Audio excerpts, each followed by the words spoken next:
Hi, everybody. This is Gary Trenzel, Chair of the Hopkinton Planning Board, and I'm here to give you a quick update from our March 6th, 2023 meeting. It was a long one for us. We went almost 4 hours with a lot of discussion around a series of proposed bylaw amendments for town meeting. But we had 5 amendments or proposals that we discussed, and then we had 2 public hearings, one on the solar property over off of Wilson Street, and the second on a new building over at Weston Nurseries. So let's start with the zoning bylaw proposals. And just so that everybody is aware of the process, these come to the planning board in various ways. 3 of them came to us from the Zoning Advisory Committee. 2 of them came our way by citizens petitions.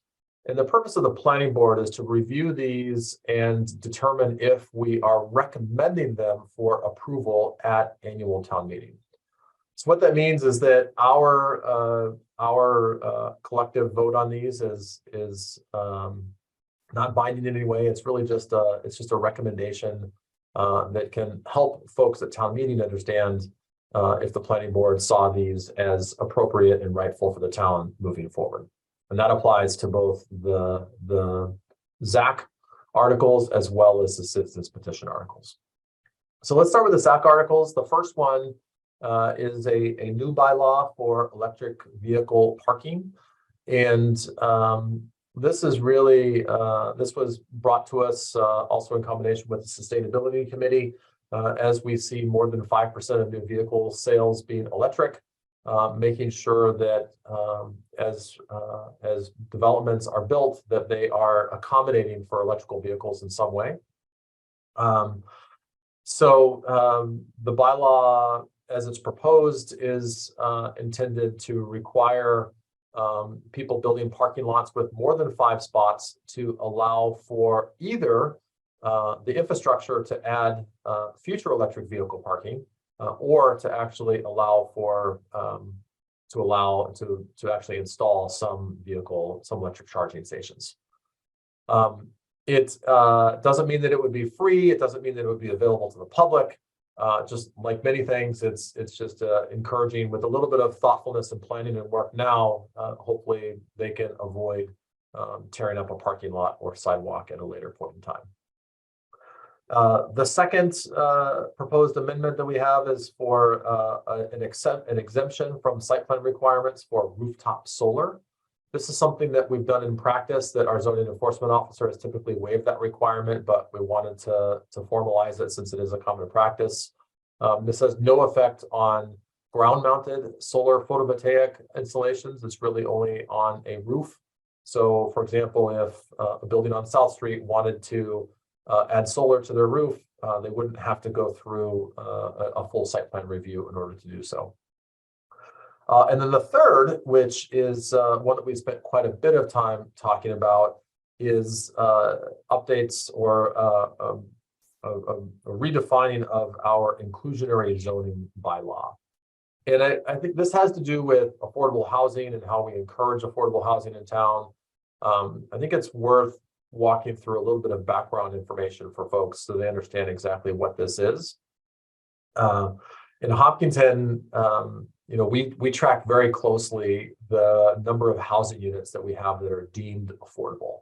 And affordable is there's a lot of formulas that go into play. It varies some depending on the market. And affordability can be in apartment rentals, it can be in condos or townhouses, and it can be in single family homes. We track those total number of units, and then we measure that against the total number of house units that we have.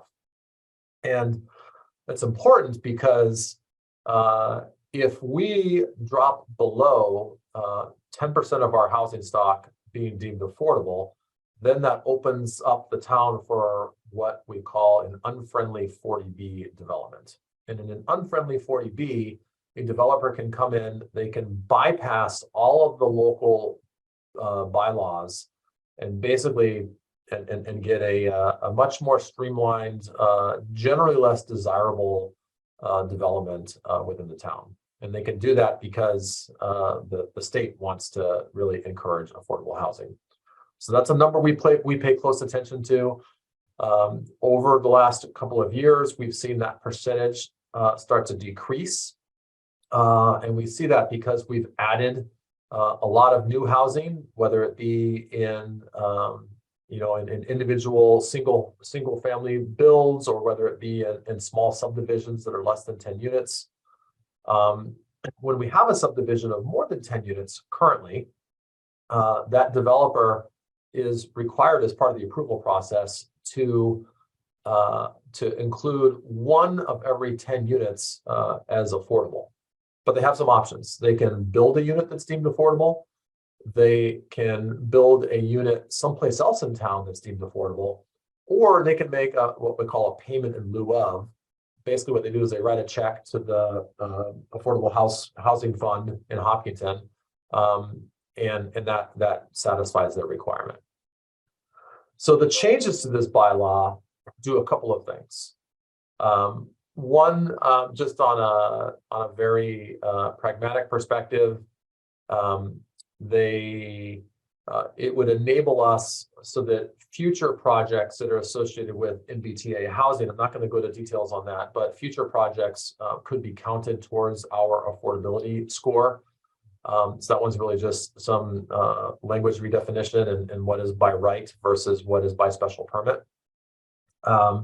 Secondly, we have changed the minimum threshold of which a development has to provide for affordable housing. So it used to be that was triggered at the 10th unit. We found that we've had a lot of developments that are coming in at 8 or 9 units, so they don't have to provide that. The recommendation on this new one would be that anything over 5 units would require some consideration for affordable housing. It's still based off a 10% threshold, but if you're interested in the math, we effectively round to the nearest number instead of starting at that minimum 10 units. So for example, a subdivision with 5 houses in it, one of them would have to be affordable. A subdivision with 10 houses in it, one would have to be affordable. A subdivision with 15 units in it would need to have 2 affordable units. And then the last change associated with this inclusionary zoning bylaw is that previously it was at the developer's discretion as to whether they wanted to build the units in the development, whether they wanted to build the unit elsewhere, or they wanted to make a payment in lieu of. And in the new bylaw changes that are proposed, the payment in lieu of would only be available via special permit. So there's some additional criteria, and it to a degree, it makes it harder for a developer to make that payment in lieu of, rather than actually just building an affordable unit. So we had a lot of discussion on those 3. We did not take any votes because we're still waiting on final review and language from town council.